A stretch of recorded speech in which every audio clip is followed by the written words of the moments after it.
Hello সবাইকে, সবাই কেমন আছেন? আশা করি সবাই অনেক ভালো আছেন। চলে আসলাম শ্রীমঙ্গল ট্যুরের দ্বিতীয় ব্লগ নিয়ে। আমাদের প্রথম স্পট ছিল লাউয়াছড়া জাতীয় উদ্যান। এখানে আসলে আপনারা একটা জিনিস মাথায় রাখবেন, খুব সকাল সকাল আসার চেষ্টা করবেন। বের হয়েই আমরা ঝটপট রওনা দিয়ে দিলাম মাধবপুর লেকের উদ্দেশ্যে। চা বাগান দেখতে আসছি আর চা বাগানের সামনে বসে চা খাবো না, সেটা হতেই পারে না।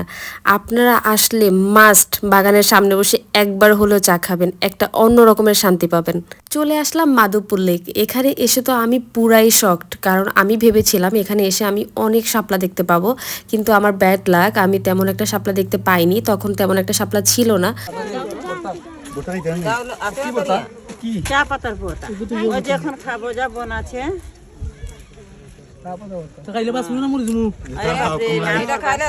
এটা নাকি চা পাতা ভর্তা, এটা খেলে নাকি শরীর একদম ঝাঁকানাকা হয়ে যায়, কিন্তু আমি খাইনি। আপনারা গেলে অবশ্যই এটা ট্রাই করবেন। এরপরেই আমরা চলে আসলাম চা বাগানে ঘেরা ছোট্ট একটি পাহাড়ে। এসেই আমি এই জিনিসটা পেলাম, এটা মাথায় দিয়ে চা পাতা তোলা হয়।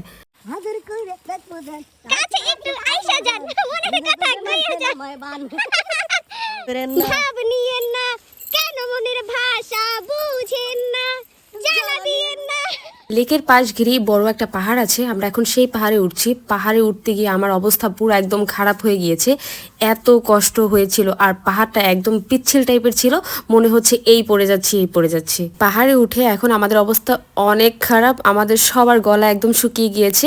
তাই ভাবলাম সবাই মিলে একটু শরবতটা খেয়ে নিই। মামার শরবতটা অনেক মজা ছিল। আমি নর্মালি বাহিরের শরবত খাই না, কিন্তু সেদিন আমার খুব ভালো লেগেছে। এরপরে কিছুক্ষণ ঘোরাঘুরি করে আমরা ঝটপট করে নেমে যাই, কারণ এরপরে আমরা নূরজাহান চা বাগান দেখতে যাব। যেহেতু আমরা হাতে তেমন সময় নিয়ে যাইনি, আমরা 2 দিনের ট্যুরে গিয়েছিলাম, তাই আমরা চেয়েছিলাম যে প্রথম দিনই আমরা ভালো প্লেসগুলো কভার করতে।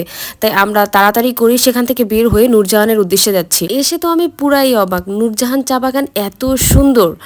আমি যেহেতু শ্রীমঙ্গলে প্রথমবার এসেছি আর এই চা বাগান আমি প্রথমবার দেখছি, আমার দেখে এত শান্তি লাগা কাজ করছিল যে আমার ক্ষুধাই চলে গিয়েছে। এই চা বাগানের সামনেরটা যতটা সুন্দর, ভিতরটা তার থেকে আরও বেশি সুন্দর। তবে ভিতরে সবাইকে অ্যালাউ করে না।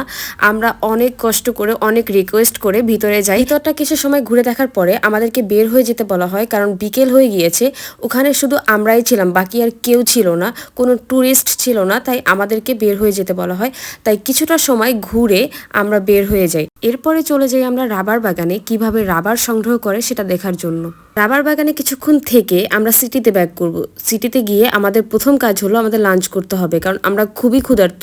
আমরা সারা দিন ঘুরেছি, কিন্তু আমাদের লাঞ্চ করা হয়নি।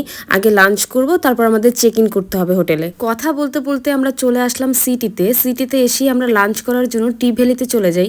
যেহেতু সকালে খাবারটা ভালো ছিল, তাই আমরা আশাবাদী ছিলাম যে দুপুরের খাবারটা ভালো হবে, কিন্তু আমাদের এত দেরি হয়ে গিয়েছিল, তখন কোনো খাবারই ছিল না। তাই আমরা গরুর মাংস আর ভর্তা ভাজি দিয়ে খেয়ে চলে আসলাম হোটেলে চেক ইন করার জন্য। তবে শ্রীমঙ্গল আসলে অবশ্যই চেষ্টা করবেন অকেশনাল ডেগুলো স্কিপ করার জন্য, কারণ এই টাইমে ভালো হোটেল পাওয়া খুবই কষ্টদায়ক। বাকিটা থাকছে পরের ব্লগে। Bye bye.